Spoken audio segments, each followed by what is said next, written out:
Praise the lord. ప్రభువైన యేసుక్రీస్తు నామములో మీ అందరికీ మా హోసన్నా మినిస్ట్రీస్ తరపున హృదయపూర్వకమైన వందనాలు తెలియపరుస్తున్నాను. ప్రభు ఈ దినమంతా విశేషమైన కృప మీకు అనుగ్రహించునుగాక. పురుగాల ఈ పూట పరిశుద్ధ గ్రంథంలో నుండి సామెతల గ్రంథం 23వ అధ్యాయం 4వ వాక్యాన్ని నేను చదువుతున్నాను. ఐశ్వర్యము పొంద ప్రయాసపడకము, నీకు అట్టి అభిప్రాయము కలిగినను దానిని విడిచిపెట్టుము. చూడండి, ఈరోజు లోకమంతా దేనివైపు ప్రయాణం చేస్తుందో దానినే విడిచిపెట్టుము అనే మాట ఈ వాక్యంలో మనం చూస్తున్నామండి.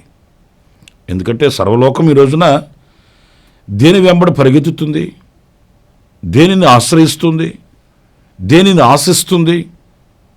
ఐశ్వర్యాన్ని. అయితే ఇక్కడ ఐశ్వర్యమును పొందుకోవడానికి ప్రయాసపడకండి అంటే ఇక్కడ మనం గమనించవలసింది, ఈ ఐశ్వర్యాన్ని పొందుకోవాలని జనులు ప్రయాసపడుతున్నారు, దాని కొరకు ప్రయాసపడవలసిన అవసరం లేదు అనే విషయాన్ని ఇక్కడ మనం గమనించాలి. ఎందుకంటే ఈ ఐశ్వర్యము దేవునిని చూపించలేదండి, కానీ దేవుడు ఐశ్వర్యాన్ని చూపిస్తాడు. ఈ వ్యత్యాసాన్ని మనం గుర్తించాలి. తెలియక మనం ఏం చేస్తాము? ఐశ్వర్యమే మనకు ఆధారము, ఆశ్రయము అన్నట్లు ఐశ్వర్యాన్ని పొందుకోవడానికి అహర్నిశలు శ్రమ పడుతాము. కానీ ఐశ్వర్యం కొరకు మనం ప్రయాసపడితే ఐశ్వర్యం దొరకచ్చేమో, కానీ ధనము మనకు కలగవచ్చేమో, కానీ ఈ ధనము, ఈ ఐశ్వర్యము దేవుని దగ్గరికి మనం నడిపించలేవు, దేవునిని మనకు ప్రత్యక్షపరచలేవండి. అందుకే వాక్యంలో మార్కు సువార్త 8వ అధ్యాయం 36వ వాక్యంలో మనం గమనించినప్పుడు, ఒకడు సర్వలోకమును సంపాదించుకొని తన ప్రాణమును పోగొట్టుకొనుట వానికేమి ప్రయోజనము? నిజమే, సర్వలోకాన్ని సంపాదించుకోవడం ప్రయోజనం లేని సంపాదనగా ఈ వాక్యం మనకు చెప్తుందండి.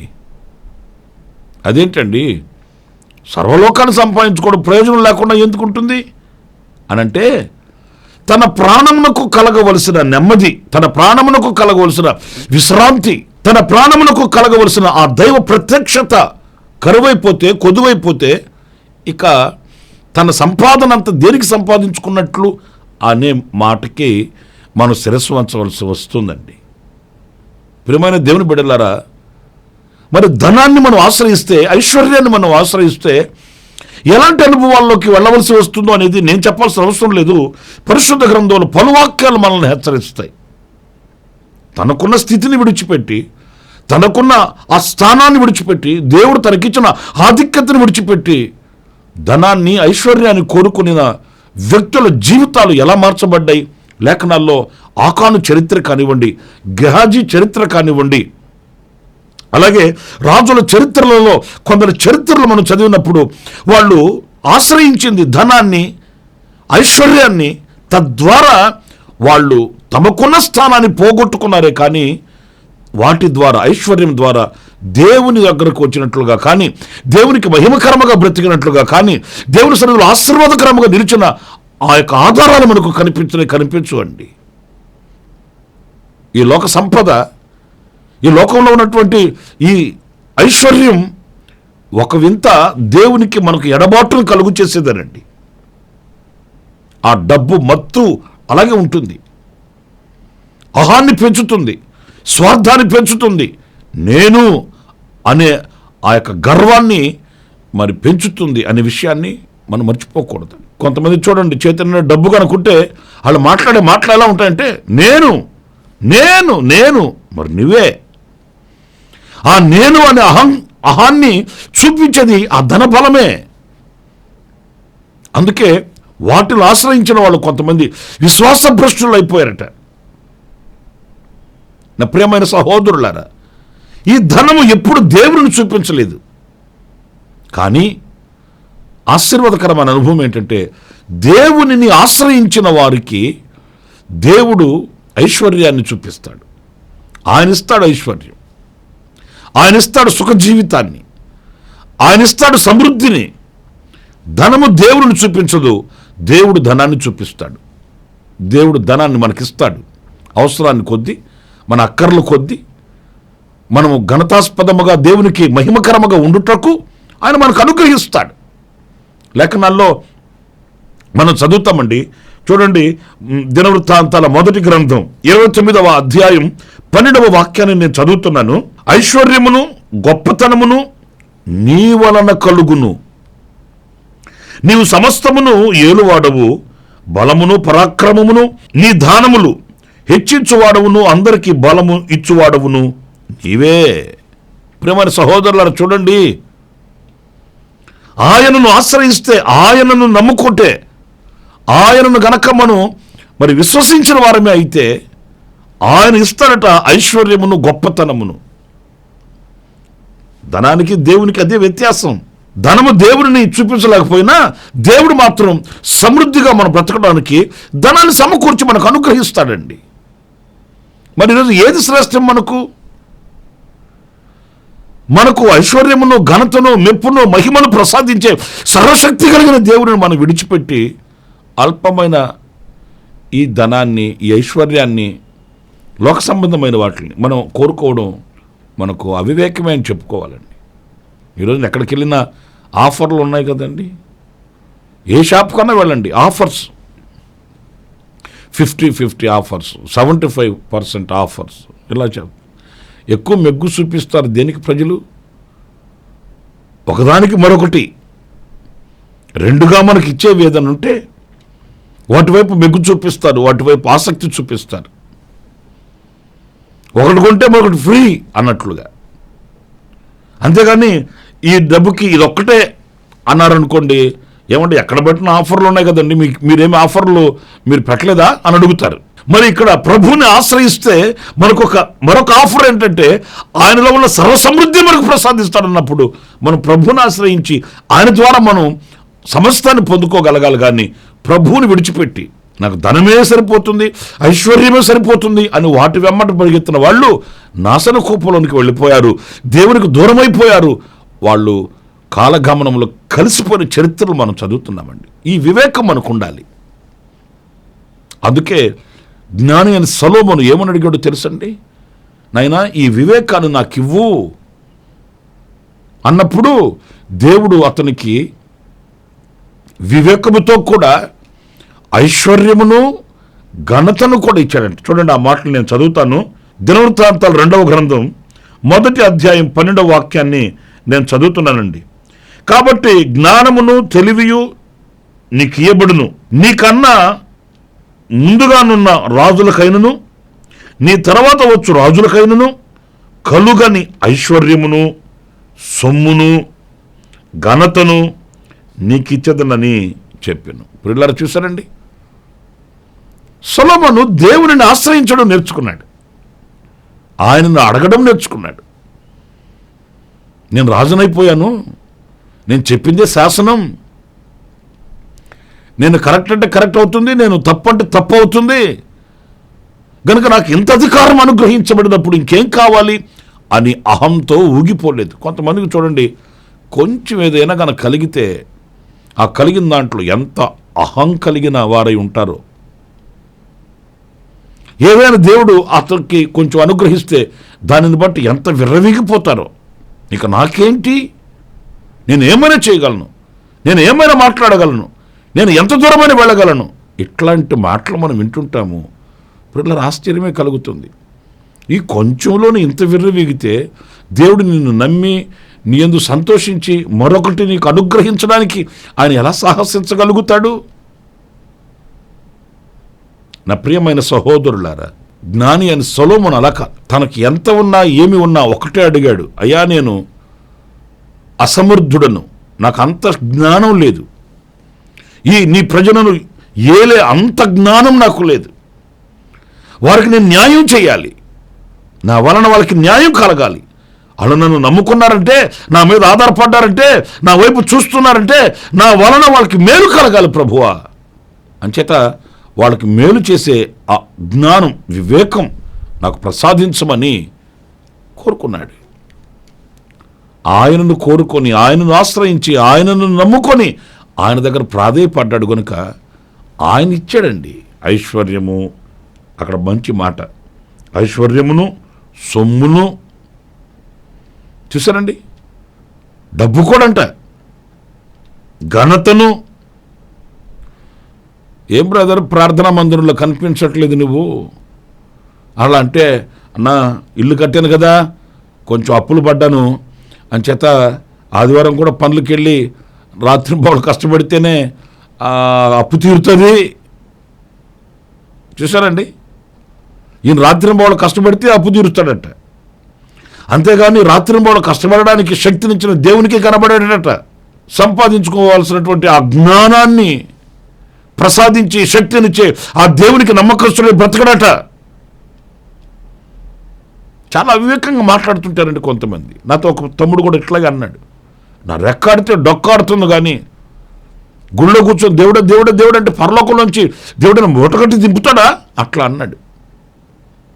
ఆయన రెక్కాడితే డొక్కాడుతుందంట. నేను అన్నాను, మరి ఆ రెండు రెక్కలు పట్టుకొని దేవుడు ఇంచాడు అనుకో, అప్పుడేం ఆడతాయి? రెక్కాడితే డొక్కాడుతుంది, ఆ రెండు రెక్కలు నించితే మరి దేవుడు కనికరం చూపించి, కటాక్షం చూపించి, దయ చూపించి, భద్రతనిచ్చి, కాపుదలనిచ్చి, నీ కష్టార్జితను అనుభవించేటట్లు నువ్వు శ్రమపడే ఆ శక్తిని నీకు ఇచ్చిన తండ్రికి కృతజ్ఞుడు పోయి బ్రతకవలసిన అవసరం లేదా? నీ రెక్కాడితేనే డొక్కాడుతుంది అన్నప్పుడు మరి దేవుడు నీకేం చేయట్లేదా? ఆయన కృపగత నిన్ను ఆశీర్వదించేది, ఆయన కృపగత నిన్ను దీవించేది, ఆయన కృపగత నిన్ను నడిపించేది, ఆయన కృపగత సమృద్ధిలోనికి నిన్ను తొడుకుని వచ్చేది. అవివేకంతో కూడిన మాటలు మనం వింటుంటామండి. నా ప్రియమైన సహోదరులారా, అయితే సొలొమోను అలా కాదు. సొలొమోను అలా కాదు. నాకు నీవు ప్రసాదించిన ఆయన అని ప్రార్థన చేయడం ప్రారంభిస్తే దేవుడిచ్చాడు ఆయనకి ఐశ్వర్యము, సొమ్ము, ఘనత, ఇవన్నీ దేవుడిచ్చాడు. అవి ఆశీర్వాదకరంగా ఉంటాయి. అది కూడా ఎలాగో తెలుసండి, నీకు ముందున్న రాజులే కానీ, నీ తర్వాత వచ్చే రాజులే కానీ ఎవ్వరికి కలగని స్తోత్రం కలుగునుగాక, ఎవ్వరికి కలగని ఐశ్వర్యం. మన ప్రార్థనా మందిరానికి ఒక సహోదరుడు వచ్చేవాడండి. ప్రభువుని నమ్ముకున్నారని వాళ్ళని వాళ్ళు రక్త సంబంధికులు వెలివేశారండి. ప్రభువుని నమ్ముకున్నాడని, పేకాట ఆడుతున్నాడని కాదు, సినిమాల చుట్టూ తిరుగుతున్నాడని కాదు, కొంపలు కూల్చుతున్నాడని కాదు, ప్రభువుని నమ్ముకున్నాడని, పవిత్రంగా, పరిశుద్ధంగా, నీతిగా, యథార్థంగా బ్రతుకుతున్నాడని. ఎంత కుళ్ళిన సమాజం చూడండి. ఒకడు చెడిపోయి పడిపోయి ఆ కాలువల దగ్గర పడుంటే ఎవడు పట్టించుకోవాడిని. ఆ పడ్డవాడికి జ్ఞానోదయం కలిగి, పశ్చాత్తాపం కలిగి, నా కుటుంబానికి నేను యజమానుడిగా ఉండాలి, నా భార్యకి నేను భర్తగా ఉండాలి, నా పిల్లలకి నేను ఒక తండ్రిగా ఉండాలని అతనిలో మార్పు కలిగి పరిశుద్ధత వైపు మెగ్గు చూపి పరిశుద్ధ గ్రంథాన్ని పట్టుకొని నీతిగా నడుస్తున్నాడు అనుకోండి, ఎంతమంది వెర్రి చూపులు చూస్తారో వాడిని. అబ్బో వీడికి భక్తి వచ్చేసింది, మతం పుచ్చుకున్నాడంట, అయినా ఆ మతానికి మనకేం సంబంధం? ఇట్లా మతం మార్చిందండి మనిషిని. ఆడు కాలువల దగ్గర పడి కక్కుకుంటే పట్టించుకున్నవాడు ఒక్కడలేడు. ఆడు బాగుపడి బైబిల్ పట్టుకొని దేవుని మందిరానికి వస్తుంటే నీ కులం ఏంటి, నీ గోత్రం ఏంటి? అప్పుడు కులం మరి కాలువల దగ్గర పడినప్పుడు కులం గుర్తు రాలేదా? మతం గుర్తు రాలేదా? అవివేకపు క్రియలు, అవివేకపు ఆలోచనలండి. ప్రభువుని నమ్ముకున్నారని వెలివేస్తే పిల్లల కట్టుబట్టలతో బయటకు వచ్చి అతను ఆటో నడపడం ప్రారంభించాడు. అదే ఊరిలో మంచి మంచి వ్యాపారాల్లో కొనసాగిన వాడు వాళ్ళ ఉమ్మడి కుటుంబంలోంచి బయటకు వచ్చి ఆటో నడపడం. నేను అతన్ని అడిగాను, ఇదే ఊరిలో మీరు పెద్ద పెద్ద వ్యాపారాలు చేశారు, నువ్వు కూడా చదువుకున్న వాడివి, కారులో తిరిగిన వ్యక్తివి, మరి ఈ రోజున కాకి చొక్క వేసుకొని ఆటో నడపడం నీకు అవమానంగా లేదా అన్నప్పుడు అతను నాతో అన్న మాటని మర్చిపోలేనండి. పవిత్రంగా జీవిస్తూ ప్రభువుని ఆరాధిస్తూ నా కష్టార్జితాన్ని అనుభవించడానికి నేను ఆటో తోలుతున్నానన్న, నేను మోసం చేయట్లేదు, అక్రమంగా బ్రతకట్లేదు, నాకు సంతోషంగా ఉంది, ఆనందంగా ఉంది. నా కష్టార్జితాన్ని నా దేవుడు ఆశీర్వదిస్తున్నాడు, నా కష్టార్జితాన్ని నేను అనుభవిస్తున్నాను, ప్రభు కొరకు ఈ జీవితం చాలు నాకు అని ఎంత సంతోషంగా మాట్లాడుతాడు. ఆశ్చర్యమైన సంగతి చెప్తాను. ఇద్దరు పిల్లల్ని దేవుడు ఆశీర్వదించి మంచి జ్ఞానంతో నింపాడండి. ఇద్దరు పిల్లలు ఇంజనీర్లుగా వాళ్ళు సెటిల్ అయిపోయారు. చక్కగా ఇంజనీరింగ్ చేసి వాళ్ళు ఇంజనీర్లుగా ఉంటున్నారు కంపెనీల్లో. మీకు దేవుని నామ ఘనత కొరకు ఒక సాక్ష్యం చెప్పనా? ఏ వ్యక్తులైతే వీళ్ళ కుటుంబాన్ని వెలివేశారో వాళ్ళందరికంటే, ఆ కుటుంబాలన్నిటికంటే ఈ పిల్లలు కానీ ఈ కుటుంబం కానీ ఈ రోజున 10 మందికి పెట్టే స్థితికి దేవుడు తీసుకొని వచ్చాడండి. 10 మందికి ఆకలి తీర్చే పరిస్థితికి. ఎవరు వెలివేశారో వాళ్ళే అంటారట, నీ దేవుడు గొప్ప దేవుడు రా, నీ దేవుడు మహోన్నతుడైన దేవుడు, నిన్నైనా నీ గుడారానైనా నీ పిల్లలనైనా ఉన్నత స్థితికి తీసుకుని వచ్చాడు. ఈరోజు మా పిల్లల గురించి మేము ఆలోచిస్తే రాత్రులు నిద్ర పట్టట్లేదు. ఈరోజు మా కుటుంబ పరిస్థితులు మేము ఆలోచించుకుంటే బీపీ రేజ్ అయిపోతుంది, షుగర్ డౌన్ అయిపోతుంది, నెమ్మది ఉండట్లేదు. కానీ ఈరోజున నీవు, నీ కుటుంబం, నీ పిల్లలు సుభిక్షతో క్షేమంగా బ్రతుకుతున్నారు. నీ దేవుడు, నువ్వు ఆరాధించే దేవుడు గొప్ప దేవుడు అని వాళ్ళే సాక్ష్యం చెప్తారట. అవునండి, ఆయనను నమ్ముకుంటే మనకేం కావాలో ఆయన ఇస్తాడు. ఆయన్ని విడిచిపెట్టి ఐశ్వర్యాన్ని, లోకంలో ఉన్న సొమ్ముని, లోకంలో ఉన్న వాటిని ఆశ్రయిస్తే దేవునిని పోగొట్టుకుంటాము. ఐశ్వర్యాన్ని ఒకవేళ పొందుకున్నా ఈ ఐశ్వర్యం అగాధానికి తీసుకుని వెళుతుందండి. పరిశుద్ధ గ్రంథంలో ఒక వ్యక్తి ఉన్నాడు, ధనవంతుడు అని పేరు పెట్టుకున్నాడు. ఆయన పేరు రాయలేదు మరి ఎందుకో. ధనవంతుడు, ఆయన పేరే ధనవంతుడు. మరి ఆయన నమ్ముకున్న ధనం ఆయన ఎక్కడికి తీసుకుని వెళ్ళింది? యాతన కలిగిన స్థలానికి తీసుకుని వెళ్ళింది. అక్కడ కుమిలిపోతున్నాడు, కాలిపోతున్నాడు, అర్జిస్తున్నాడు, ప్రార్థిస్తున్నాడు, ఏం ప్రయోజనం లేదు. పేదవాడైనా కూడా లాజరు కనిపెట్టుకుని ఉన్నాడు. అతని యొక్క విశ్వాసము, అతని యొక్క నమ్మిక, అతని యొక్క భక్తి ఎక్కడికి తీసుకుని వెళ్ళింది? దేవుని రాజ్యంలో అబ్రహాము కుడిపార్శ్వమును కూర్చునే విశ్రాంతులకు తీసుకుని వెళ్ళింది. ఇలాంటి వివేకం మనకు కలగాలి, ఆలోచన మనకు ఉండాలి. ఎంతకీ డబ్బు కావాలి ఈ రోజున అనకూడదు, కానీ కొంతమంది నిద్ర లేస్తే మరణమనే పడకల మీద పడుకునేంత వరకు డబ్బు డబ్బు డబ్బు డబ్బు.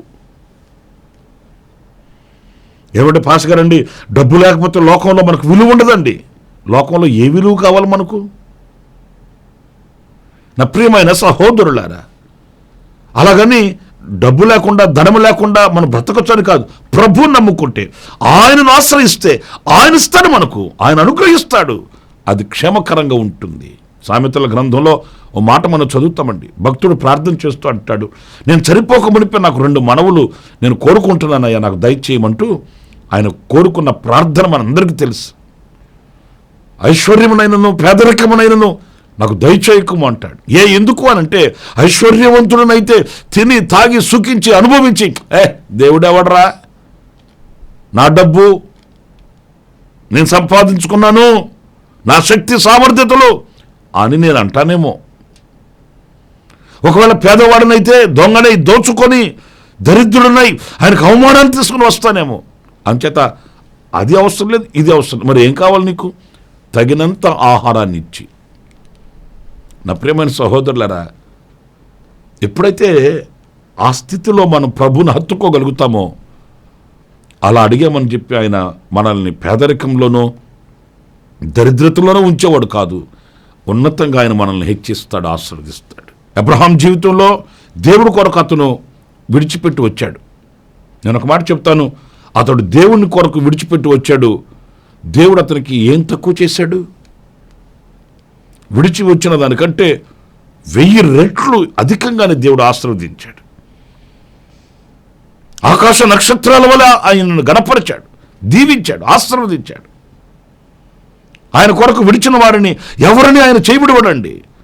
ఆయన కొరకు త్యాగం చేసిన వారిని ఎవరిని మర్చిపోడండి ఆయన. గనుక వాక్యంలో మనం చదువుతున్నాము కదా, ఐశ్వర్యము పొంద ప్రయాసపడకము, నీకు అట్టి అభిప్రాయము కలిగినను దాన్ని విడిచిపెట్టి ఐశ్వర్యమును పొంద ప్రయాసపడకు.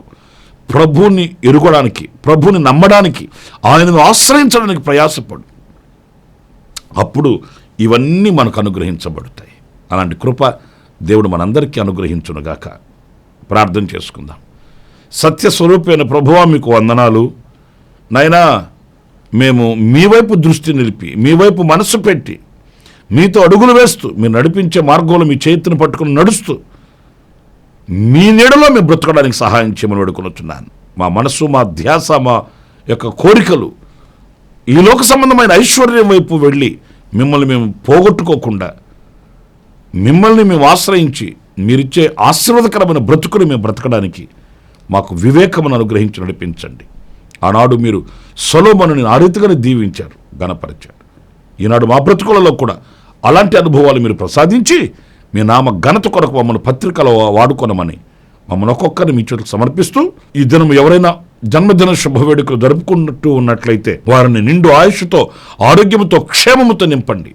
ప్రభువు నీకు స్తోత్రం. అలాగే కన్నీళ్లతో ఉన్న కుటుంబాలని ఆదరించండి, ధైర్యపరచండి, కృపాక్షేమాలతో నడిపించండి. మహిమ మీరు తెచ్చుకోండి. యేసు నామమున ప్రార్థన చేసి వేడుకొనుచున్నాను తండ్రి. ఆమెన్. ఆమెన్. ప్రభు మిమ్మల్ని దీవించి ఆశీర్వదించునుగాక. ఈ దినమంతా విశేషమైన కృప నా దేవుడు మీకు ప్రసాదించునుగాక. ఆమెన్. ప్రతి దినము ఈ అనుదిన కృపాను సందేశాల కొరకు, ఇంకా మరిన్ని ఆత్మ సంబంధమైన సందేశాల కొరకు ఈ మా యూట్యూబ్ ఛానల్ ని సబ్స్క్రైబ్ చేసుకోండి. Pastor Ramesh ministries.